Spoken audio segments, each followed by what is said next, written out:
My bad, Joe. My bad. I appreciate you, bro. Thank you so much. Reintroduction.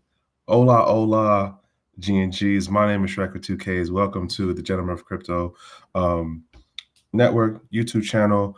I am Shrek2Ks, who does a segment that is called Weekend Crypto. Granted, we're not on the weekend right now. If you caught my jump back in live stream, I'm trying to refigure out how to go about doing this crypto content going forward in relation to my segment. And right now, it just seems that the lives might be the thing to draw me back um, in getting like back into the I guess the rhythm of whatever, or the mood or the mode to be doing the content stuff. And so today, I've been slowly but surely trying to get back into Twitter. And today it was just a couple of things. Like first, it was one story I seen, and I retweeted it, I shared it, I made a comment on it, and then like another thing came in, and then I'm looking at it, and then something else, and I said, you know what, like enough of these things caught my attention to where I'm like, all right, I need to seriously no sound still. Hold on, what the hell's going on? What is going on? Like, all right, hold on. All right, can y'all hear me now? Somebody hit me a sound, no sound, because on this side it's showing that I should be good. So I don't know. Somebody give me a heads up. Yes, no. Who's that? Golden Child, Calisthenics, or Kashan? Anybody? Let me know if the audio is working right, because my mic is definitely unmuted. All right. What up? What up? Oh, good. All right, cool. Thank you. I guess it's really a delay on the way the chat is set up, because like I'm looking at it on one side in Restream, and then there's the other side um, on another laptop that's directly on the YouTube side. All right, I appreciate it. So yeah, as I was initially saying, I'm trying to work my way back into making this whole content stuff again, centered around the crypto-related news events. And so it seems like the live streams might be the thing to draw me back in to get to do it a little bit more on a regular basis. And today I was messing around on Twitter because I've been trying to get my, I guess, groove back in regards to like the whole Twitter stuff. And it was a couple of different stories that I had seen that really kind of like had my attention, because I was like, sort of first thing, I reshared it, I made my comment on it, whatever. And then there's just another thing that popped up. So here's the 4 things that I'm running down today. One, there's a mention of Hester Pierce. She's going to be starting her own like special unit or team within the SEC. Two, Ross Ulbricht, if you don't know who he is, the founder of the Silk Road, Silk Road 2.0, the new age of the Silk Road. He's that guy. He finally got out. He got the Trump pardon. Get into more of that in a minute. And then the third thing is Tornado Cash. They had a arguably big victory in what's going on with their court case situation. And the fourth thing is DOGE is on the national debt clock. So I'm going to jump through these things one at a time. I got a couple of thoughts that I have about them. And so I'm going to take this episode as to be like a record of account for that these things happened, as well as for how I'm looking at it. And this isn't me giving a price prediction kind of thing, but it's like, I wonder if these things might play out down the road. That's where I'm going with this, right? So predictions, but not price talk prediction stuff. That's not where I'm going. If you've been following me for a minute, you know I'm not about the price talk stuff. So first joint to jump into, Hester Pierce is rumored / like it's floating around enough of the crypto news folks to where she's going to head her own section that is going to deal with like giving regulatory clarity around how the SEC will move or they're supposed to suggest clearer policies and procedures on how the SEC will look to interact with the crypto space as it relates to domestic US, and I imagine in the bigger picture of the international, which in my mind, that should have been the thing from the get go. But at the same time, I also acknowledge you can't go to the jailhouse warden and then be like, hey, man, you need to do things that give people more freedom. That's not what their job is. That's not what they were hired to do. So, in my mind, for all the talk of how she's the crypto mom, for all the talk of how she's pro crypto and she's crypto friendly, it's like, no, y'all are really ignoring what her job is. You're really ignoring what she was hired for. She wasn't hired to actually allow Bitcoin or any derivative version of a cryptocurrency to proliferate under the quote original ideas that we had as far as like financial sovereignty or digital sovereignty or financial what is it, what's the other phrase, economic sovereignty, like financial freedom, like economic accountability, like you hold it, you own it, it's yours, right? Especially in this digital age, that is not what her role in the SEC, nor is it the role of what the SEC does to be like, hey, y'all can just do what you want to do that falls within this thing of like economic sovereignty or financial freedom. No, whether you're talking on the people level as like the individual people, or whether you're talking on the corporate company level or just a company or business in general, either of these things, her job is not to be on some like, oh, y'all could just do whatever you think works towards your financial freedoms. Not at all. That is not what any regulatory body or any thank you. I appreciate Kareem Thomas. Thank you so much. I do appreciate it.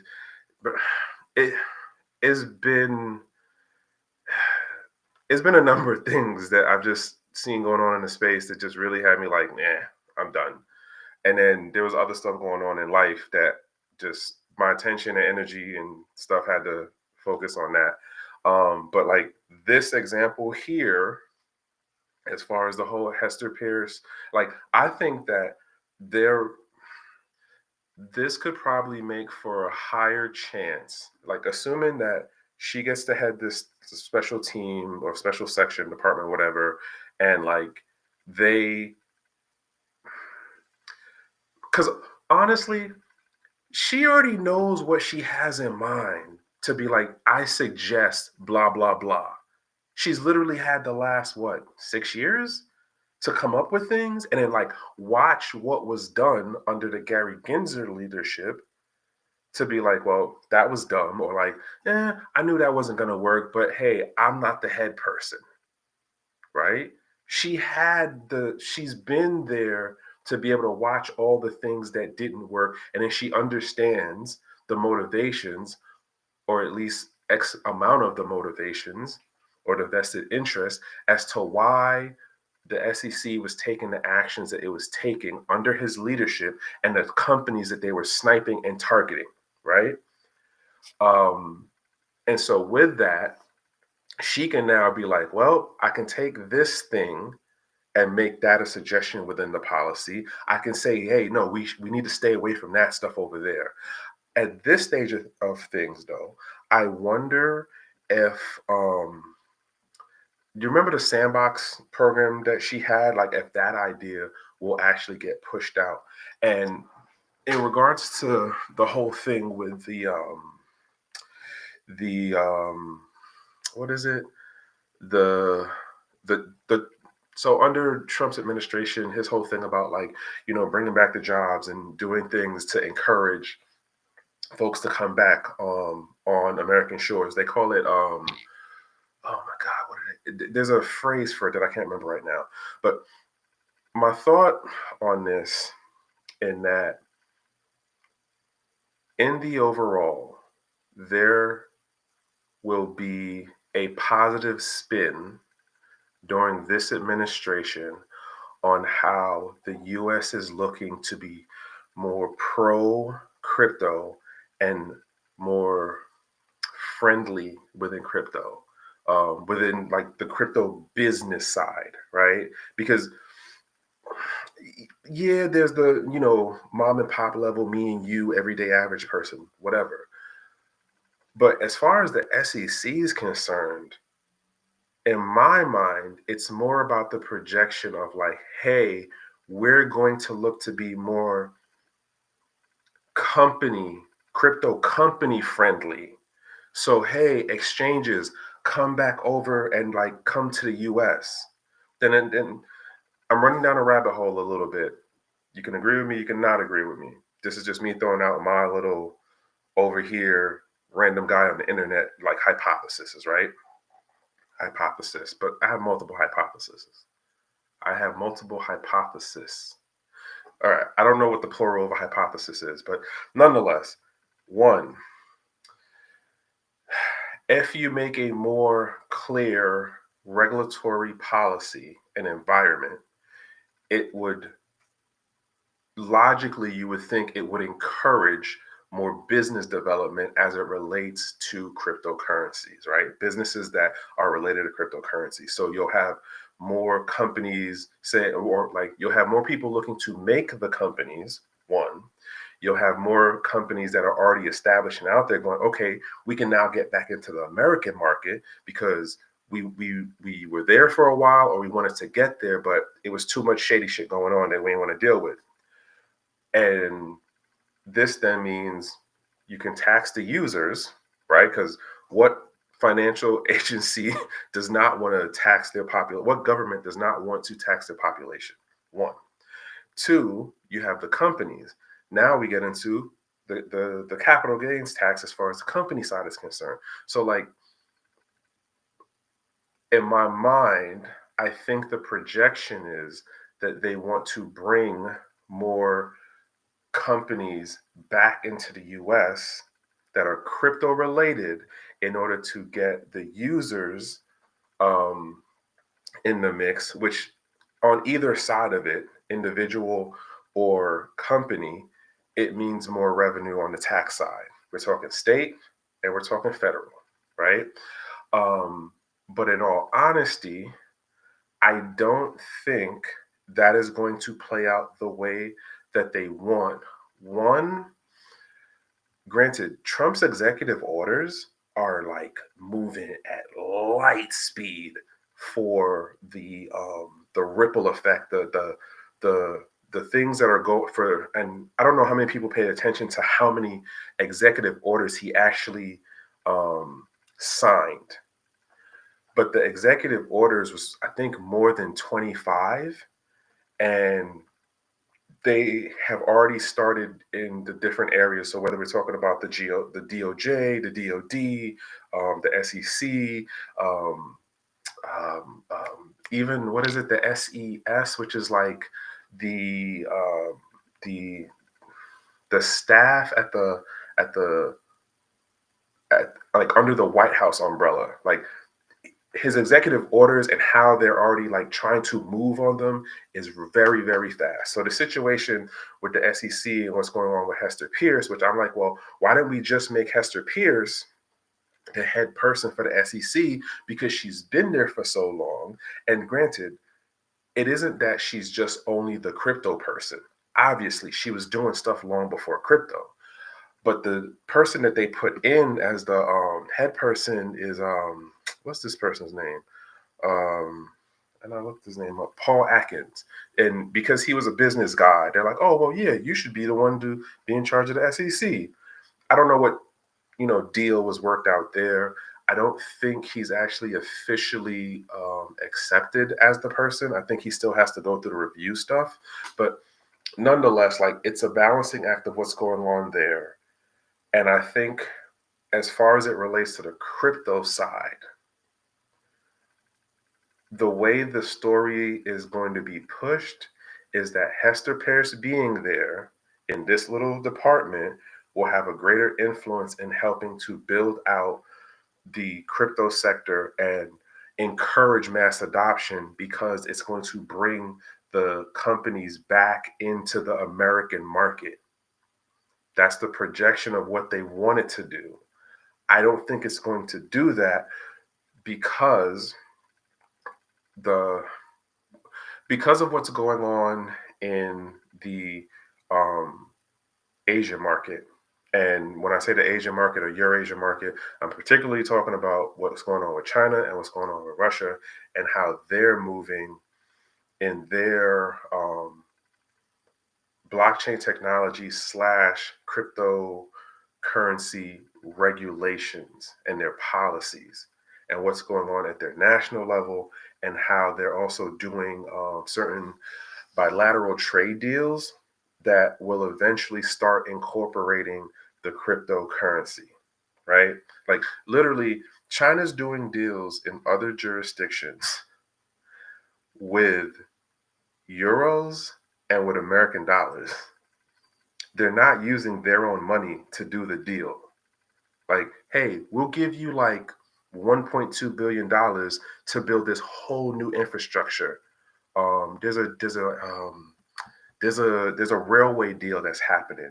They're not using their money. They're using, I think, either the euro or it's the USD because I don't want to run down that rabbit hole because it gets kind of complicated to explain the difference between like what the international deals are and how you can fund them.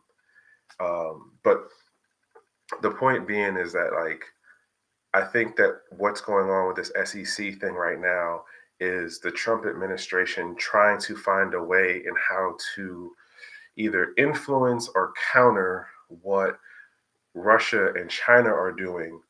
Um, but I think it's short sighted because of how our presidential timeline is only a 4-year period.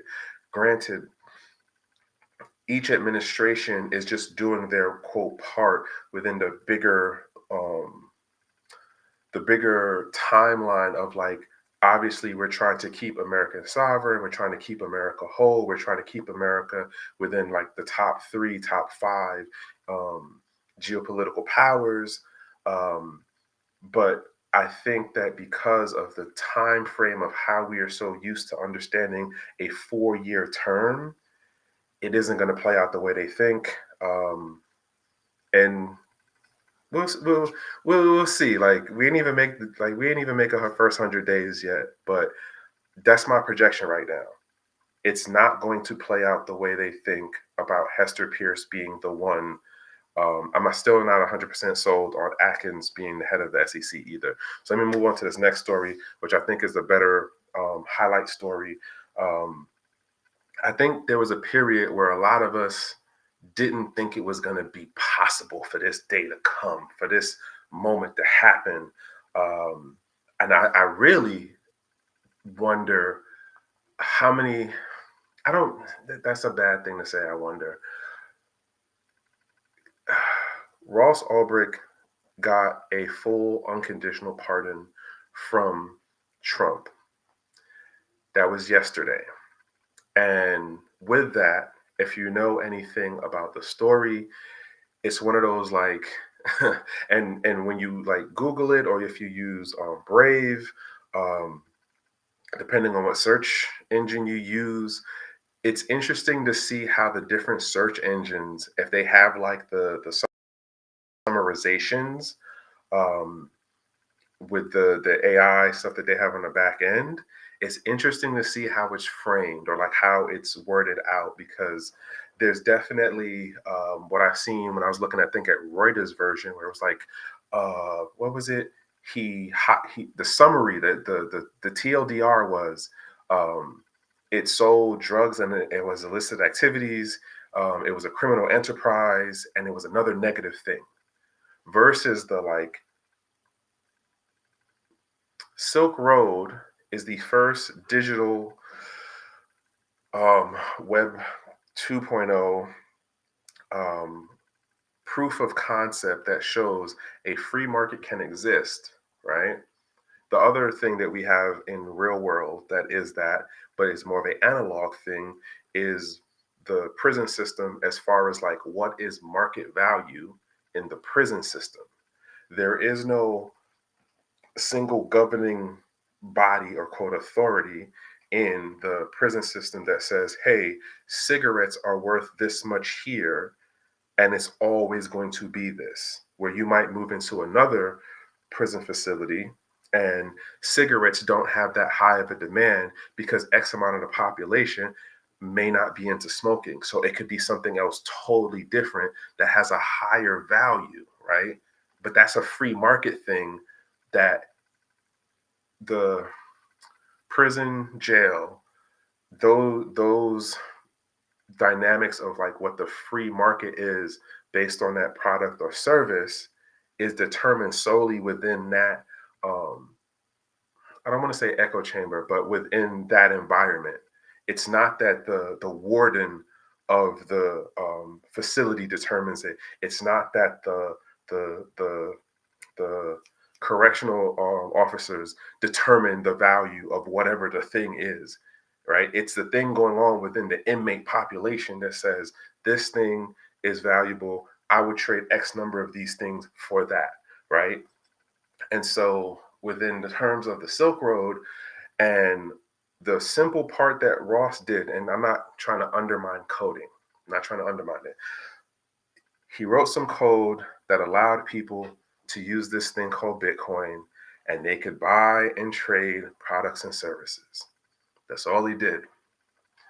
And with that, we got the proof of concept that Bitcoin as a financial instrument can work, does work, has worked. But because of how the DOJ and other departments and folks who had vested interests were moving at the time, it was one of those like, no, no, no, we can't let this fly. And so the FBI did what they did, and there was definitely examples of illicit, like crazy bad intention, and just like, you guys are supposed to be the protectors of the public and follow the law, but your peoples was straight breaking the law and just doing outrageous things in order to make the prosecution of this individual who just wrote code, right? So it's one of those things where you put on par, like, we don't go after Smith and Wesson at the federal level to be like, hey, you guys made guns, and like we just had a school situation today. Now, granted, I'm not saying you don't have the right as the individual who may have had a negative fallout from today's school situation. I don't even know what was used in that school situation. But I'm making the point of, we don't have the federal government going after Smith and Wesson because of any of these school situations that have happened, or any of these other mass situations that have happened, right?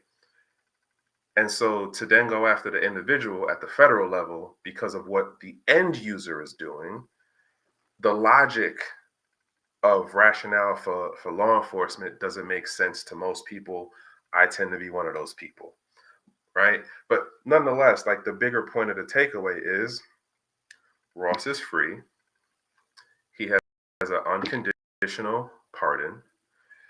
Interesting to find out that like Trump actually called his mom. If you ever met his mom, she has been on the grind for 10 years trying to get the story out, trying to get people's attention about it, trying to get people to understand like the way that the government even went about it was just all fugazi.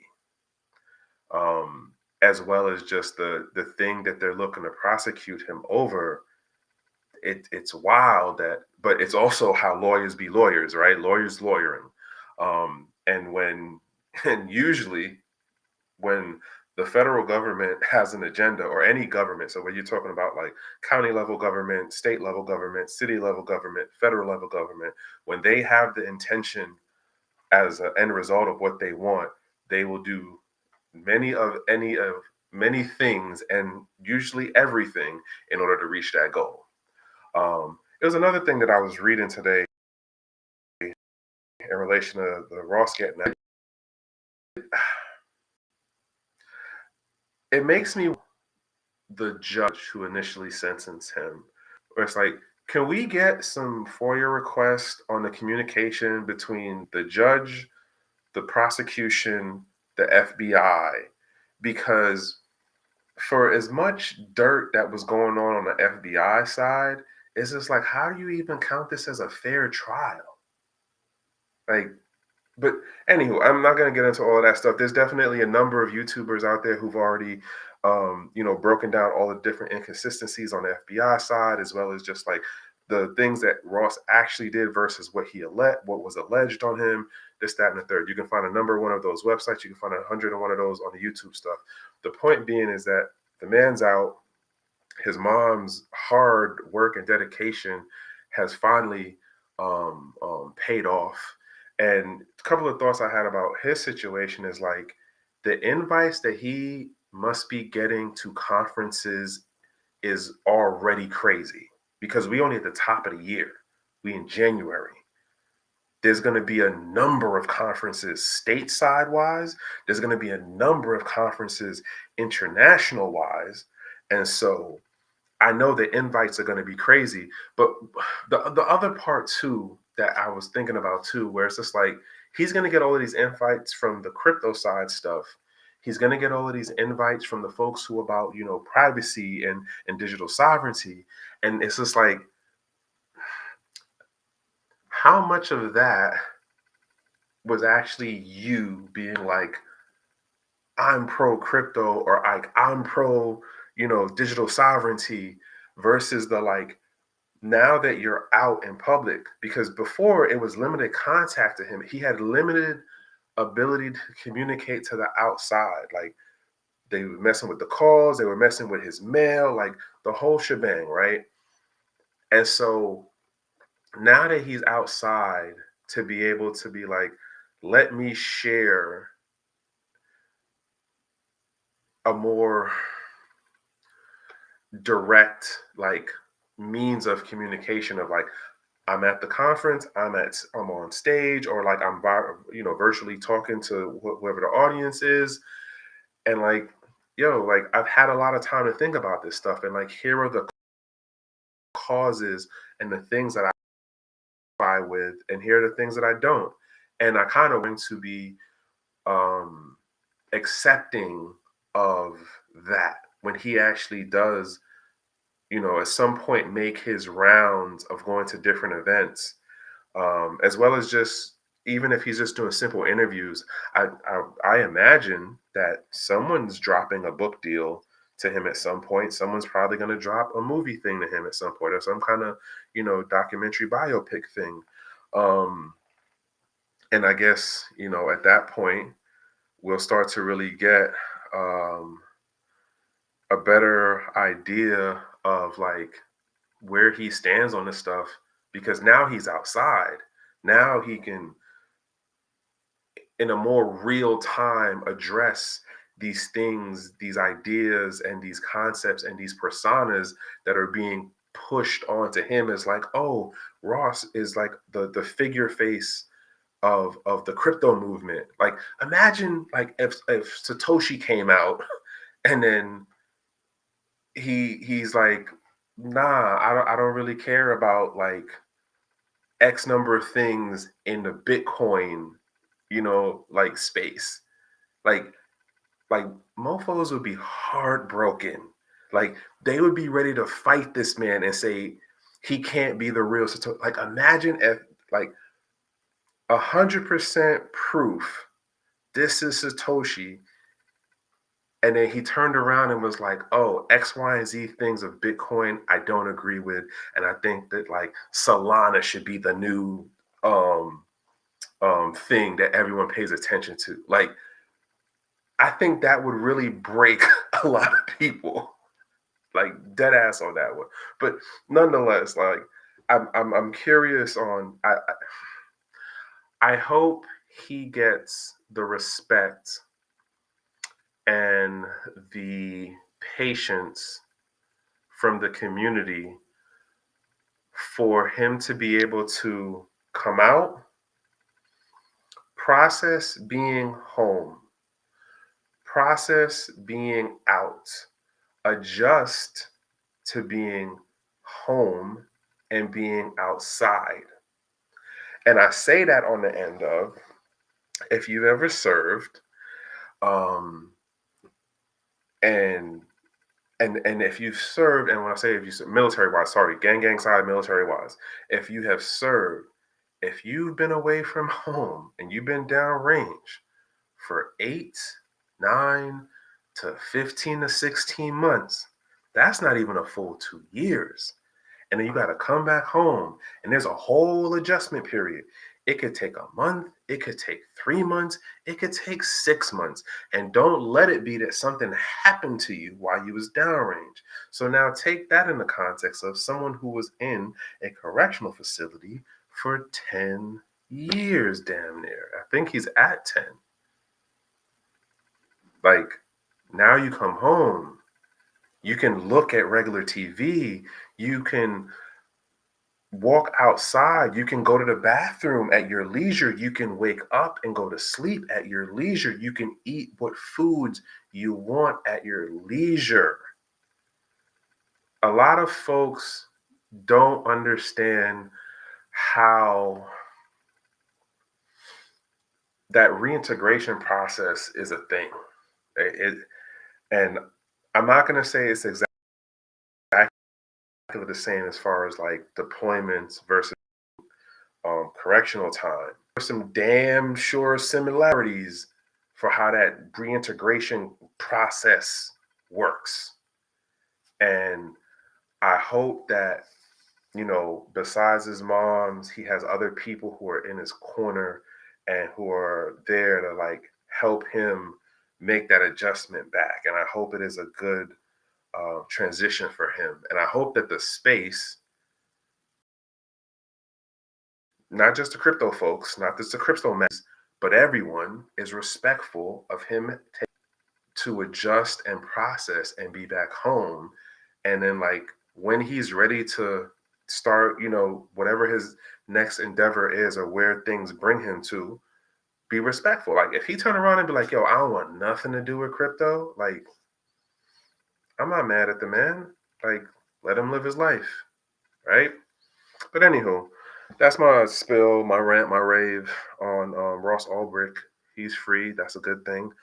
And hopefully, um, he's able to be out here and contribute some more positivity to the space. That's what I'm hoping, anyhow. Other story, Tornado Cash. So Tornado Cash, basically what happened was the Fifth Circuit ruled that what the OFAC, which is the Office of Foreign Assets and Control, did with their sanctions on them was illegal.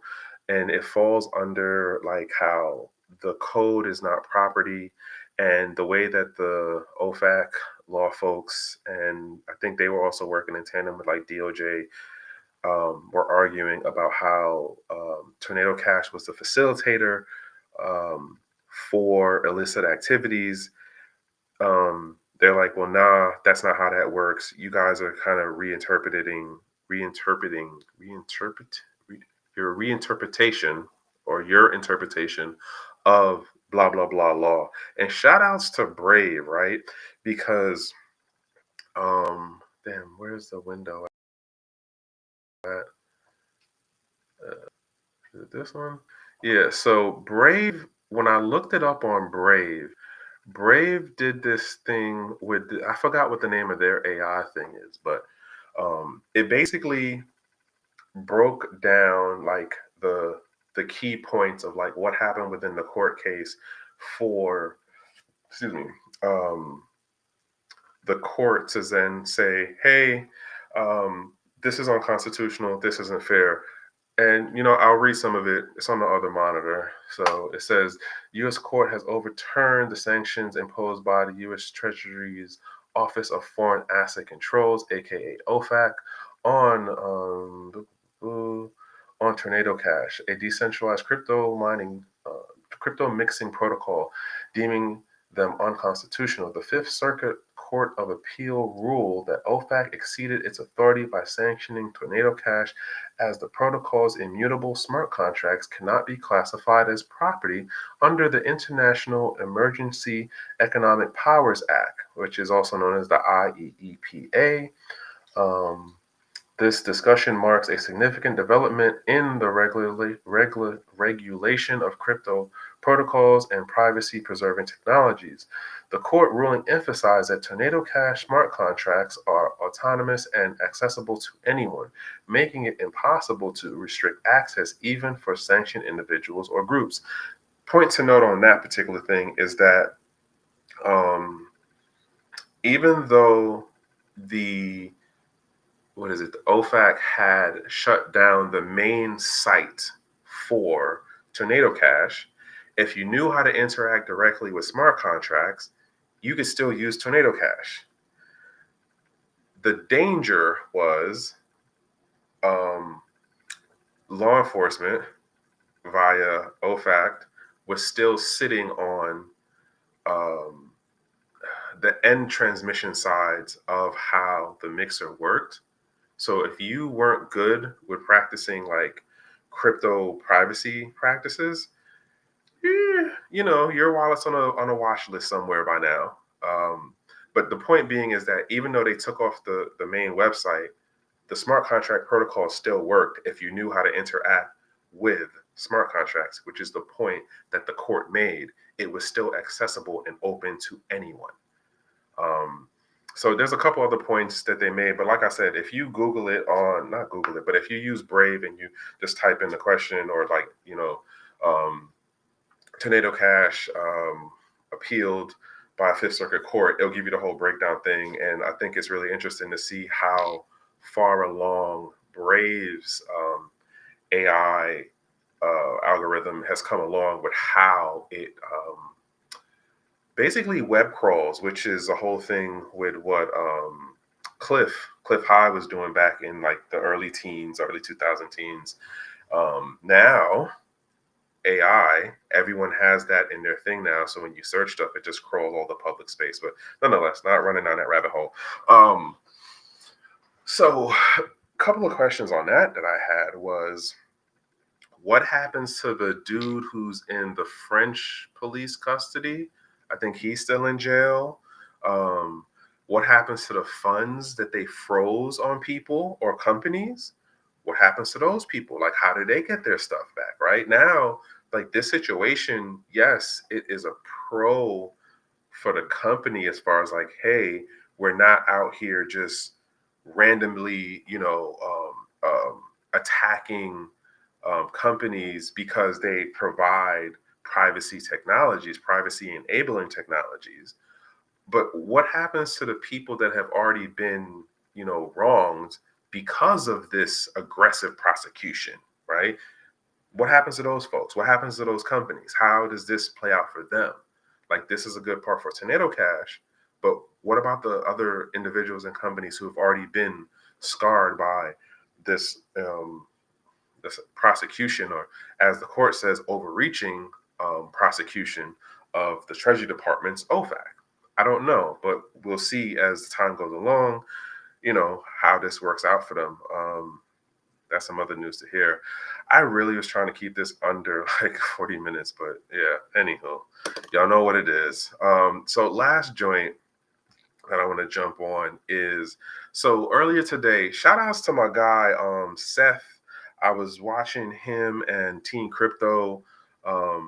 They were having a dialogue on just some things going on in the space as far as like things with wallets and like best crypto practices, and just trying to figure out, how do we take this Trump administration where he doesn't make any actual comment about crypto within his inauguration speech, but some of his executive orders and things that are going on behind the scenes are definitely influencing or or we don't have full like 100%. That's what that is, but we see things going on that it's like, okay, that's off of the administration because they did this thing over here. Case in point, Ross Ulbricht is now a free man, right? Tornado Cash, Fifth Circuit overturns that situation. I don't know if those are independent as far as like, is it actually something that was connected to the administration, the new administration coming in, that the Fifth Circuit did what it did, or was that already in the works? I'm not 100% certain, but nonetheless, was listening to them two today, and I forget who mentioned it. I think it was Team Crypto, and I cannot remember her actual name at the moment right now. I'm sorry, I don't mean to be disrespectful. I don't know how you feel about the handle with the Team Cryptos thing now, especially now that you're older. But nonetheless, so Doge is on the national debt clock.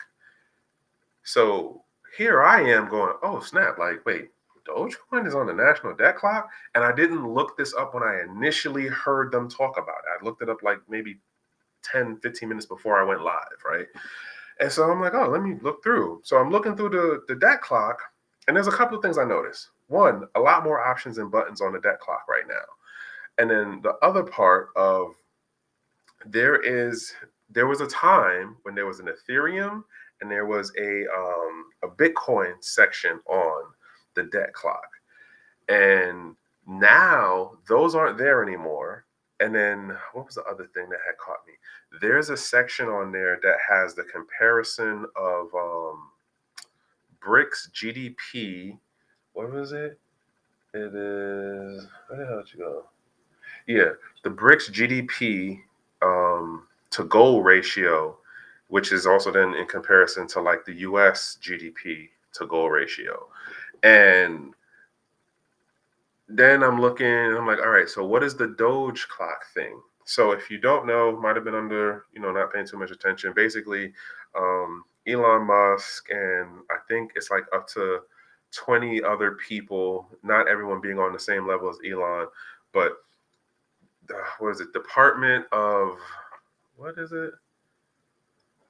Department of Government Efficiency Advisory Commission. So initially it was like, oh, this is just going to be something that kind of is working at the special hest of the White House. But apparently since the new administration is in, it is actually going to be um, office within the White House.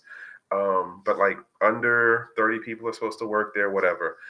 What I don't understand is if the new administration started less than 48 hours ago, well, no, 72 hours ago, because that was Monday. Yeah, okay, so 72 hours ago. How in the world, like, if you look at this debt clock, it's already, it's already above 5 billion. It's closer to 10, it's over 9 billion, right? So in my mind, it's like, wait, like, where are they cutting? Because the whole point of the Doge, I don't know if they call it not clock, but like department or agency or whatever. Their whole point is to be like find areas in the government to slim trim and make things more efficient and like cost effective, right? I don't know how the hell they got to that number in 72 hours because that means you had to fire, let go, lower wages or like close departments down or something, because there's no way this number makes sense. I honestly don't understand how this number is even on there. The point being about this whole national debt clock thing is that one, it's not Dogecoin. It's actually the new governmental, I don't even know what to call it, committee, advisory commission that is now under the White House. And Elon is supposed to be the head of that. But I honestly do not understand how is it already over 9 million in 72 plus hours. That means you fired a lot of people, supposedly. I don't know. But yeah, the national dot clock, like the numbers on here are mind blowing. Like, yeah. If you get the time, just throw it in the search engine. It'll pop up for you, and just like cruise around on it. Like when you highlight on it, it'll tell you what the number is, like where it's generated from, blah, blah, blah. And it would blow your mind what these numbers look like. And this clock is just continually going in the areas of like real estate, talking about gold, talking about precious metals, talking about auto sales now, which is like I definitely would say to me, auto sales is a new thing because it wasn't on it the last time I looked at this site, but it's also been a while since I looked at the site. Nonetheless, don't make the mistake I made to think that it's Dogecoin that's on the national debt clock. And again, shout outs to my guy Seth from Mind Your Biz and Team Crypto. Definitely interesting conversation. But yeah, those are the things that caught my attention today. And that's all I got on this one because I got an early morning. But I think going forward, the thought process for me with this crypto content is probably just like hitting the lives at least once a week and doing like the record of, I don't want to say fact, but a record of account. There we go. Record of account of like, here's the things that cross my radar, and this is what I'm thinking about it. And I guess we'll see down the road how much of what I said now is going to hold up then. Case in point, Hester Pierce and her being ahead of that special team section thing. Is it going to make the U.S. Is it going to make the U.S. regulatory space look more friendly to foreign companies as well as domestic companies during this administration and the following administrations? I don't think so, but I could be wrong. Um, Again, Ross is free. Ross is out of here. I really do hope that, our community gives him time and space to process being out and readjust to just having his freedom back, right? That's a good thing. And then the tornado cast situation. It's going to be interesting to see how this pans out going forward as it relates to companies and individuals that make, produce, and promote privacy enabling technologies. And then again, Dogecoin is not what is listed on the national debt clock. It is Doge, the advisory committee that will be head by Elon Musk. And again, I don't know how the hell in like 72 hours it's already above 9 billion. That's wild to me right there. Because that means you fired a whole bunch of people. And as far as I know, the American government is the largest employer of the US. So, like, how? I don't know. But anywho, if somebody knows something better on that one than me, please, the DMs be open on Twitter. I'm trying to get back better at like answering, the DMs and stuff like that. Yeah, that's what I got for you. That was the recap. I don't know if I'm going to get back into a regular day of doing these. And I don't know if like the late night thing or the later night thing will be the sweet spot. I'm still trying to figure this stuff out right now. But I appreciate the folks who been welcoming me back. Condolences and shout outs to the Simonson family. When I did the live coming back, I found out that Aaron's husband had passed and totally didn't know. But nonetheless, shout outs to the content cousins over there doing a thing. If you see this, I emailed you. Hit me back and thank you for also coming back because I know that had to be a hump to get over. Shout outs to Jump Out Girls. Thanks for definitely hitting me in the DMs and stuff. And yeah, man, like appreciate everybody who's welcoming me back. And hopefully I can, not hopefully, but just give me some time to get back into the swing of things. Cause like also right now, I'm also dealing with some gang stuff. If y'all know, if you've been around for a minute, you know what the gang thing is about. So that has my daytime occupied a lot differently than compared to before and how I was moving. So yeah, that's what that is right there. But nonetheless, I'm Trek with 2Ks. This is the I'm gonna just say this is the Trek with 2Ks segment, and I'm here on the Gemma Crypto Network, and yeah, I'm jumping into these live streams a little bit more. I hope y'all take away something that I said as a either got you to think or question a little bit more what's going on in the space as well as outside of the space, because not everything I said is necessarily crypto. Um, Other than that, though, I hope that you're in a safe space. If you're not in a safe space with good company, well, I hope you're in a safe space and with good company, right? And if that's not what's happening, hopefully you can find a way to get to that safe space and be around better company from one human to the next. That's the best thing that I can wish. And other than that, have a productive over busy day for whatever time of the day you see this. All right, y'all. So yeah, one.